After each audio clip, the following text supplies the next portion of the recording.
understand the economy, you have to understand human nature. This podcast is powered by Acast. How you doing there? It is podcast time, and this podcast, today we're going to talk about, John, the gender pay gap, why men still get paid more than women, which is obviously illegal, but it still happens. And we're going to look at this because so many people who listen to our podcast are either young fathers or young mothers. Yeah. And they are at that stage. If you look at the demographic who listens to the podcast, our listeners are in their 30s, a huge, huge chunk. And what they are, they're at that stage in life where they're trying to get their career together. Their partners, their wives, whatever, are usually doing more of the childcare than the bloke. Yeah, it's true. And they're trying to come up with, being a good mother. If you're, a young woman, good mother, good wife, good, all sorts of things, good employee, all these things. And you're trying to juggle everything. So we're going to talk about that. Trying to get on with life. Trying to get on with that. So we're going to talk about, obviously it's two centrist dads here. Yes, yeah. I hope we hit the right tone in this. But I agree with you because it is something that, as a father of 4 girls and a working wife, it's actually an issue that crops up in our house all the time, around the dinner table. All the time. And my kids feel very strong about it. My wife feels very strong about it, and rightly so. And I feel very strong about it. And lots of listeners feel very strongly about it too. But it was quite interesting. I put it up on Twitter. It's really funny because I wrote an article about it last week. And you get on Twitter. Of course, Twitter is quite male focused. Yeah. And you get the deluge of man. What are you talking about? What are you talking about? They take time off and lads work. And then you look at the people who really, really get angry. Yeah. And then you look at their recent tweets and their retweets, and it also a lot of it's Bitcoin, a lot of it's anti-vaxxers, a lot of it's this, that. In the Venn diagram of interests, there is an extraordinary commonality, let's just say, between people who shout and roar about women at work and tend to not just are into crypto or not just are into anti-vaxxer, and of course it's a type. They're anti-Ukraine and and I'm a WEF shrill. Do you know that? Oh yes, I'm a WEF shrill. So I believe, because the World Economic Forum gave me a bloody prize about 20 years ago. Yeah. I didn't ask for it. And I went there to get it. And now I'm a WEF shrill, a World Economic stooge of Klaus Schwab, a man I've never fucking met. I wouldn't even know if he walked into McKennis. Well, he wouldn't walk into McKennis. Well, speaking of which though, Mac, you've had a bit of a week. Yeah, yes, it's a bit. The WEF stooge is also a teddy boy. Oh, I know. This is the worst thing now. Yeah, I have a TED Talk, which is a big deal, out tomorrow. It's fantastic. Yeah, tomorrow. No, it's great, and it's on the power of unconventional thinking. Right. And I did it at the Big TED conference, the Big TED shindig. Oh, in Canada. Yeah. In late April in Vancouver. Yeah. And I'll tell you all about this maybe in the next podcast, or maybe we might even discuss it at Kilconomics. Yes, in our podcast. Yeah, because it's quite a story, and there's quite a backstory. Yeah, no, it's a good story. We're doing a live podcast, John and I, at Kilconomics. We'll talk to you about Kilconomics again, but yeah, I think it went well. We'll see. We'll see how it goes. Yeah. Well, you had to be a little bit more polished than much more polished than this. There'd be no effing and blind and no talking about Shamrock Rovers. No, you're a polished version of yourself. And it is North America, and it's a very, very different way of delivering speeches. They have a very, very different way. Let's just say that there's a huge amount of practice goes into it. As they say, how do you get to a TED Talk stage? Practice. Exactly. There was a lot of practice, doing a lot of Ecker. But anyway, we will talk about this. And we'll talk about Kilconomics maybe after we discuss what we're actually here to discuss, which is the fact that there is an ongoing gender pay gap in the world and in Ireland. So what brought you to write about that this week? So what brought me to write about that this week, or to think about that this week, was I was watching maybe I was watching TV or was online or something. I saw that a city I've been to, Reykjavik, which is a really beautiful city and well worth going to. And I actually ended up doing a documentary there for ABC, the Australian TV station, on the crisis in Reykjavik, etc. Right? And you'll know. Oh, this is when the bank crash and stuff. Bank crash, exactly. Yeah. And the Icelandics were very, very good at protesting. They went mad during this period. They just said, okay, screw this. So they had this extraordinary thing that the bankers in Iceland decided to describe themselves as the new Vikings. And their taking over of lots and lots of big companies and assets. They bought West Ham Football Club, for example, with leveraged money, right? Right. And they were asked, why are they doing this? Why are the Icelandics so successful? And they said, well, because it's in our blood. We're these macho men, Vikings. these Vikings. We're Vikings, right? And of course, this really pissed off a lot of Icelandic women. Yeah. Like this sort of macho thing. And then at the end, what happened was when the banks collapsed in Iceland, and they did collapse spectacularly. Yeah. The Icelandics took a totally different attitude to lots of other countries. But what there is in Iceland is this extraordinary, vibrant democracy, vibrant democracy, and an egalitarian democracy. And last Tuesday, Icelandics woke up to something very bizarre. They turned on the radio. It was all male voices. All the ads were male. All the interviewers were male. All Right. the interviewees were male. Yeah. There were no women on the airwaves. There were no women anywhere. All women went on strike for 24 hours in Iceland, including the Prime Minister, who's a woman, and half of her cabinet, who are women, to Fantastic. complain about the fact that after all this legislation, women still don't get paid equally. Right. Okay. And Okay. it brought to mind an incident that I remember years and years ago when I worked in London. This is way before I had kids. Okay? Yeah. And I worked in, as you know, a trading floor in a big investment bank, which is a very, very macho environment. Like the blokes are big, big alpha males. Testosterone all over the place. Big balls all over there, balls in wheelbarrows, right? Walking around the trading floor, okay? And Buster Gonad, do you remember him from The Viz? From Right? The Viz, So it was Buster Gonad in Hugo Boss. Imagine that, right? And I would sit there and watch all the bosses. And of course, they had kids. They were in their late 30s, and I would be in my mid-20s, late 20s. And on the day before Christmas Eve, so let's say the 23rd, all these big balls, alpha male guys who spent their time humiliating all of their juniors all the time, right, would arrive in with their little children. Right. Yeah. And yeah. they'd kind of parade their kids, these little kids, around the office as if to signal, I could well be a total bollocks. But you know what? I'm kind of human because look, I'm a daddy. Yeah. Right? Yeah. And this is my soft side. this is my soft side. Right? And I sit there, and the cynic in me just thought, this is all nonsense, right? Yeah. And I'd be talking to little Jemima and Pippa, because that's what they were always called in England. You know? Tilly or something. You know? Tilly. Yeah. They've all got like little nicknames that aren't real names, right?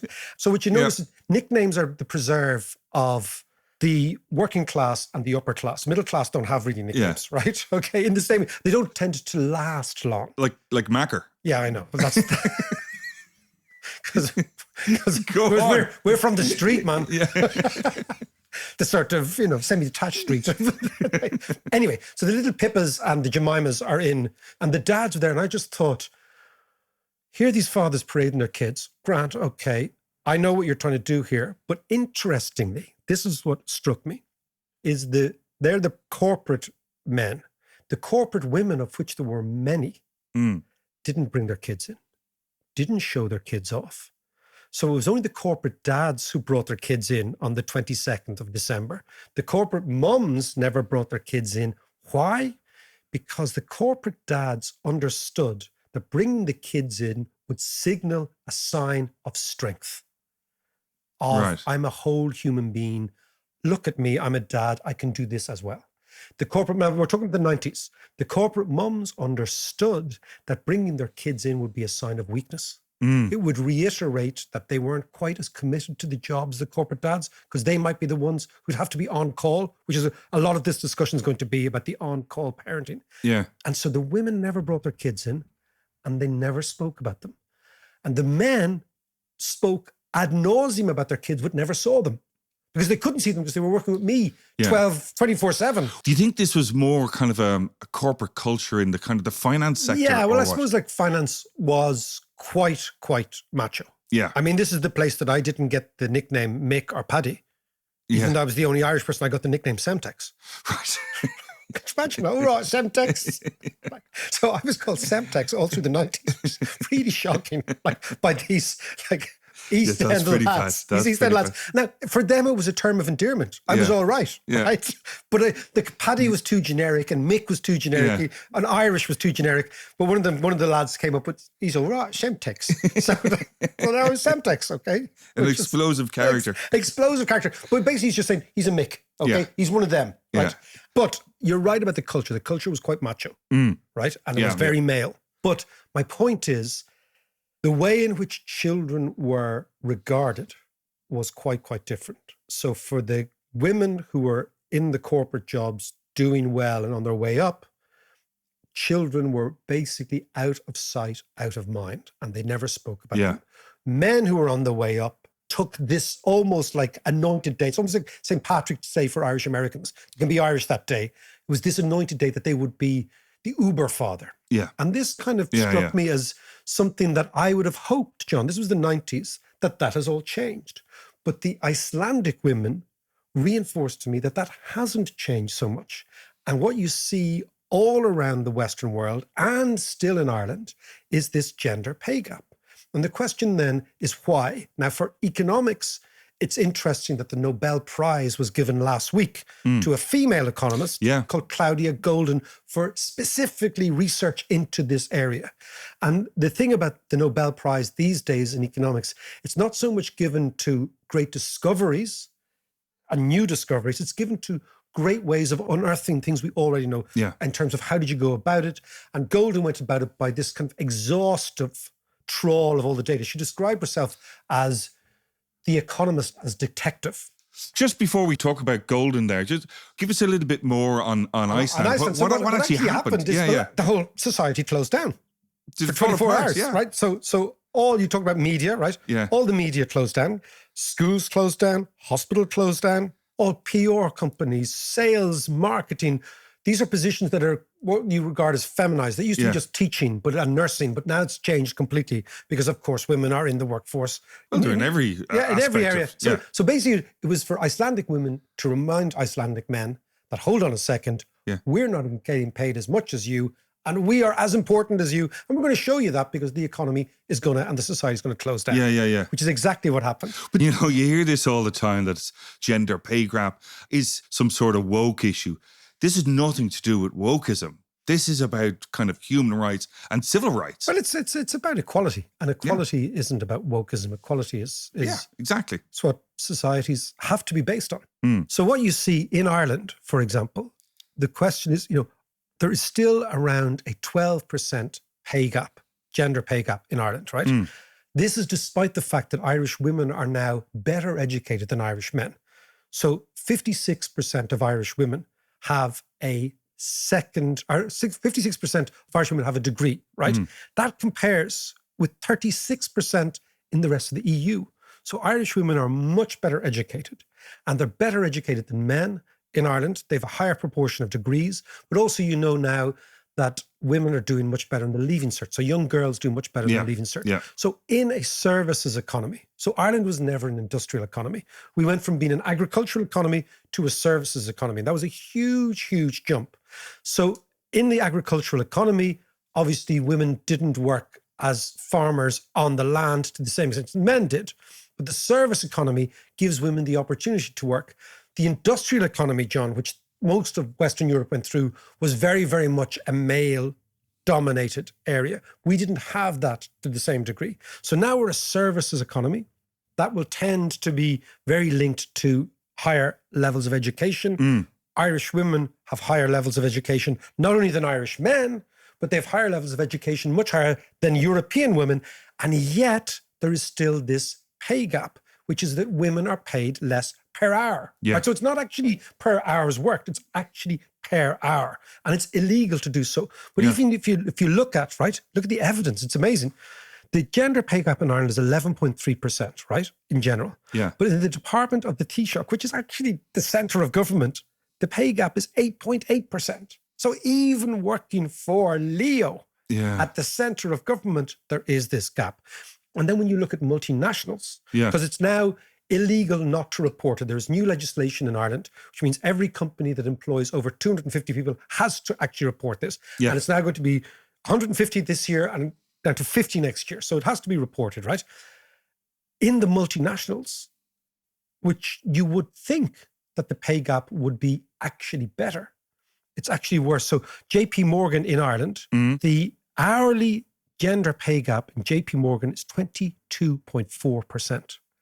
And the hourly gender pay gap in PwC is 12%. I mean, these are big figures in the service industry.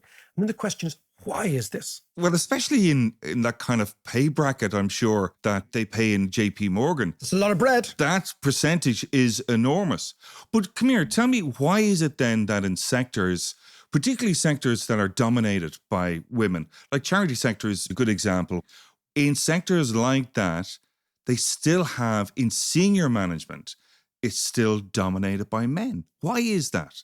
Well, maybe let's pick this up after the break.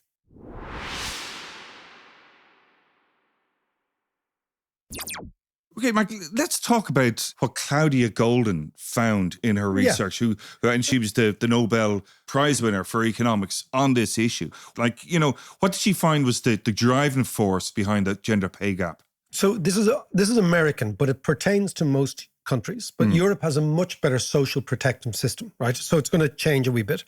But what she found is that the key issue that drives a wedge between women's wages and men's wages, women's salaries and men's salaries, women's bonus packages and men's bonus packages, is parenting. So the woman still, despite all the legislation, mothers are still what would they regard as the on-call parent. So what you find is that when women between the ages of, let's say 22, 23, they go into the workforce, and 32, 33, there is no major gap. Once a woman becomes a mother, it changes the dynamic completely, right? And the reason is the following, is that women, it's quite funny, young mothers listening to this show will probably say, hold on a second, you get a Nobel Prize for figuring out that, juggling dinner, football gear, school runs, blah, blah, blah, all the stuff, and trying to be a good wife, and trying to go out, and la, la, la. You get a Nobel Prize for this? Like, I'm sure there's lots of women listening to say, for fuck's sake, we could have told you that, right? I should have a Nobel Prize for motherhood. Yeah. And still do all these things and still be on that kind of conference call at 6 o'clock talking about the sales figures for the Asian market or the sales figures for the product in Germany. This is the reality for working women. Yeah. That they have to, because they're on call. So number one, they are still in work supposed to be as applied as their male colleagues. But because typically the woman is the on-call parent, all the things that fathers tend typically not to think about. Has little Mick got his GAA gear? Yeah. Has he got his lunch, right? Yeah. Does he have his, one of his vaccines? Who's picking, little Mary up after this, that, and the... Yeah. It's the mother thinks about all these things, right? Or sometimes it's when there is trouble, that the mother is the first port of call for the kids. I see this all the time in my house, and my wife, as you know, works her ass off. Yes, and dealing with all that kind of stuff. Yes, so I'm ashamed to say that I'm part of it. But it's true. It's true, because they won't call you because you're an Egypt. You're a nice Egypt, but you're an Egypt. You're like me. I never got a call about anything. Like Sham would say, like Lucy's a parent-teacher meeting today. I go, what? Yeah. So all I do is do the driving around. Yeah. But so the serious point is that in the trade-off between work and parenting, the mother is much more likely to be forced to make the choice, right? And that is the key. So there's only 24 hours in the day. If you are worried about the house, the children, at the same time as you're trying to meet your sales targets, or be a good marketing executive, or be a good doctor, or be a good teacher, or whatever it happens to be, you are going to be completely conflicted. So the key thing is that, number one, is that women are the on-call parent. So the wedge is parenting and how that's approached. And despite all the legislation, fathers tend to be much more in the background. Now, we're going to talk about how this affects perceptions of workplace performance in a second.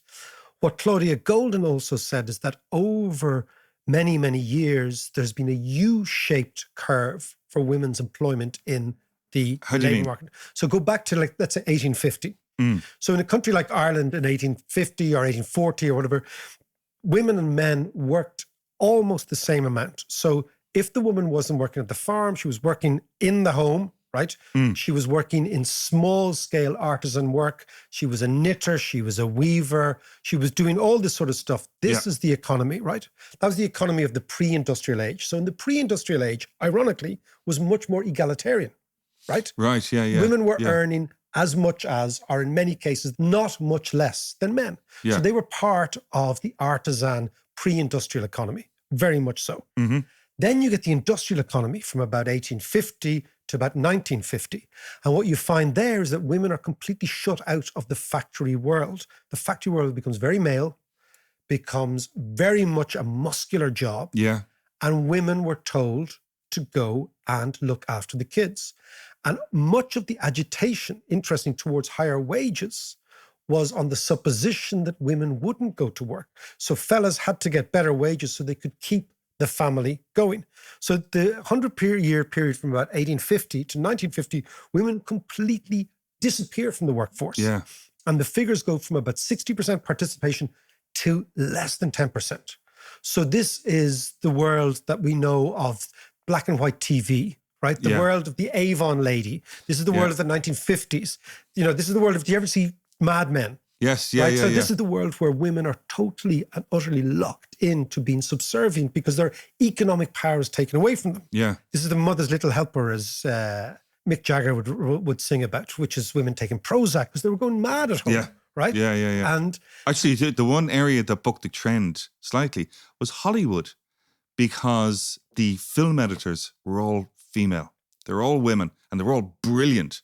And then editing kind of became this art form and then became more... I didn't know that. Yeah. And then it became more male-oriented. But I'll give you another odd example. So it's editing a film. When I first went to Russia, I was given a little bit of advice from an old Russian hand. And he said, never trust a company, because we were looking at companies to buy for the bank. He said, never trust a company that hasn't got a woman as the accountant. He said, if you see a male accountant, run a mile. Right. He said, they're corrupt. Right? He said, in the Soviet Union, so this is the post-Soviet world, women were always the accountants, right? And there was a perception that they were much, much more likely that when an oligarch bought a company and reverse engineered a company, the first thing they did was get rid of the old accountant and put in a new accountant, because the old accountant was honest. And the old accountant was typically a woman. So they said, if you see a young lad as the accountant, run a mile. It means the company has been ransacked from the inside. Right. And that was the only thing. So the best way to rob a company is to own it, right? Yeah, it was being ransacked from the inside. The other thing, first time I went to Israel, what really struck me was so many women in senior positions. All the chief economists of the Department of Finance there were all women. This is in the 90s, right? And I couldn't understand. Was that a conscious thing? Yeah, because it was a kibbutz socialist country. Right, okay. So there was a very if you were Jewish, if you're Palestinian, totally different. But if you were Jewish, it was a very egalitarian country. And a bit like the Soviet Union, it elevated women. So let's go back to the West, right? Yeah. So these are just anomalies, as you were saying. Yeah. So then from the 60s, 70s, and 80s, we begin to shift to the services economy, to the soft economy, where we're talking about sales and marketing. You talked about charities. We're talking about all sorts of more, what they would describe as feminized position, right? So of course, what you have is blue collar male workers begin the process, and we can get to Trump from this actually. Blue collar male workers become emasculated because they are losing their position in the industries which are moving to Asia, right? Right. What is happening at the same time is women are getting much more opportunities to work, right?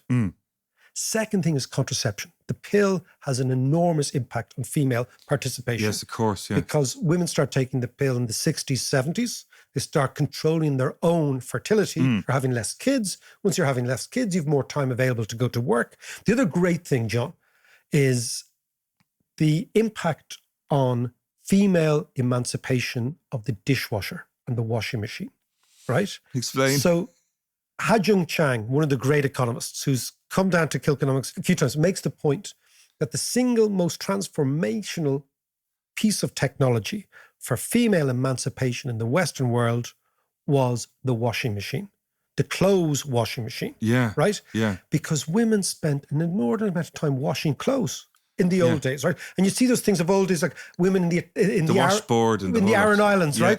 Taking water, getting fresh water, all this thing.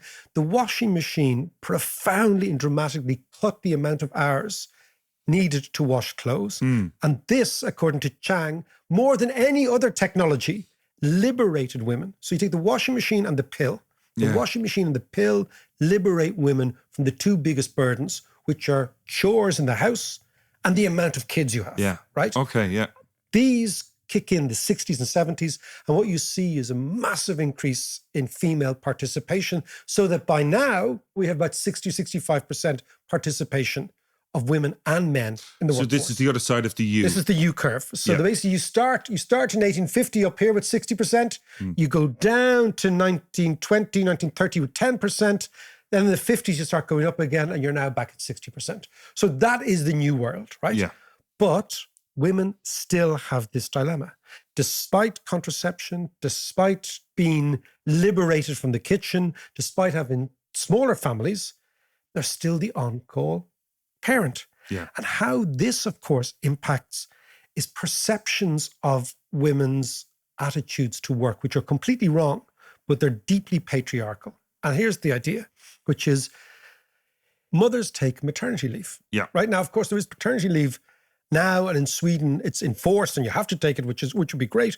But maternity leave. So once a mother takes maternity leave, it impacts particularly in service jobs. You know, the professional services, lawyers, accountants, consultants, all those sort of jobs. It profoundly impacts on their career path in their 30s because they disappear from the office. And once they disappear from the office, males get all the best jobs. Yeah. Because the women aren't there. Out of sight, out of mind. Out of sight, out of mind. The women aren't there. Yeah. And when they come back, something weird has happened. And this is what you find in lots of women who return to the workforce in their late 30s and early 40s. They feel, hold on, something's kind of got away from me. And it typically is the following, is that the jobs, the accelerating period of your career in your mid-30s to, let's say, late 30s, that's when the lads are still there. Yeah. So they get all the best jobs. This explains why there's so many women in charities, but so many men in senior positions. Yeah. So at the accelerating position of your career, when you're promoted, there are less women to be promoted. So that means that by the time a woman comes back, maybe in her early 40s, there's a bloke and another bloke over her in the hierarchy. That's the first thing. The second thing is that, and I can't prove this, it's an anecdotal piece that I think is accurate, which is many, many service jobs are now based on clients. Clients pay the bill. So the best clients pay the best bills. So always a lawyer or an accountant or a consultant is put on that client account. And that client account demands attention. Because clients demand attention, which is more time, more effort, etc. And I think there has been a bias towards giving those much bigger paying accounts to men because the company knows the man will do, you know, the company dinner. They'll take them out to this. They'll do that. Yeah, they're not dashing off to... Because they're not dashing off to collect Johnny from football. Yeah. Or Mary from camogie, right? Yeah. So what they find is that it's an insidious process whereby women get frozen out of the best gigs, the best jobs, therefore the best bonuses. And what you find is that women in their late 40s and early 50s find themselves only notionally equal to the males that came in at the same time because they had to be the parent who was on call for parenting. There's also that kind of psychological confidence issue when you've been out of the game for a while and you're coming back into what you might perceive as a male-dominated office. Well, it is a male-dominated. And so, you know, that's why they're popping beta blockers before they give speeches at the board. Yeah. No, I know loads of women who are really anxious about public speaking now. And they weren't when they were younger, right? Yeah. And they say it's because they feel that they haven't kept up with their male colleagues. But the point is, and it comes back to this idea, is that despite all the legislation, despite lots and lots of changes in work practices, there still is this reasonably substantial gap. Now, many economists typically have said, don't worry, working from home will change all that. Well, I was going to ask you that. Has it actually changed that? Or what kind of changes has that done to the I think it definitely is moving towards changing because the office is about presenteeism. Yeah. And you cannot be present in two places. So you can't be present at the school gate and the office, right? So somebody has to make that choice. So what you would see is people are thinking that working from home is one of those almost horizontal effects that it flattens the hierarchy and that women and men will take on more responsibilities. But, and this is another big but, lots and lots of people feel that yes, working from home worked But there's now, again, a big surge and companies saying, let's go back to work. Yeah. Let's go back to work. And the habits that people got used to working from home have to be dropped. And you go back to this pretty hierarchical situation. So the Norwegians and the Swedes have decided to attack this gender pay gap on the basis of paternity, that men should take paternity. And that's sending a signal very early doors that nobody is going to be the on-call parent, that both are going to be the on-call parent. Yeah. And that, I think, is one of the big dilemmas. The whole big thing here, childcare, though. Yeah, So of course. It's the expense of it. And it's incredibly expensive. Yeah. So therefore, lots and lots of women calculate, is it worth going to work? No. I'll stay at home, not for my maternity leave, but for 4 or 5 years. Yeah. If we had fully comprehensive state childcare, like we have fully comprehensive state primary schools. Yeah. Once our kids get to 5 years old, they go into a system. Why not have that at 1? Lots of people say, oh my God, that's anti-family and anti-this and anti-that. Well, you can choose. Yeah. But the point is, unless you have comprehensive childcare that is actually affordable at the point of entry, so it's like our national schools, what you will find is that women will always have to make that choice. If women always have to make that choice, or not always, but typically have to make that choice, they will find themselves, as you pointed out, either being insecure when they come back to the workforce, or be behind on the promotional ladder, or be given the worst clients because they're kind of easy peasy and they lose their financial and commercial competence. And I suppose to end this is exactly what the Icelandic women were trying to focus on. But actually, there are organizations like things like the 30% Club, which is a global organization that is promoting more women on board level. And actually, do you know, in 2018, in Ireland, it was about 18% of board level were female. That's all. That's all. In 2022, there's 32%. Wow, that's a big jump. So it is a big jump, and there is huge amount of progress being made.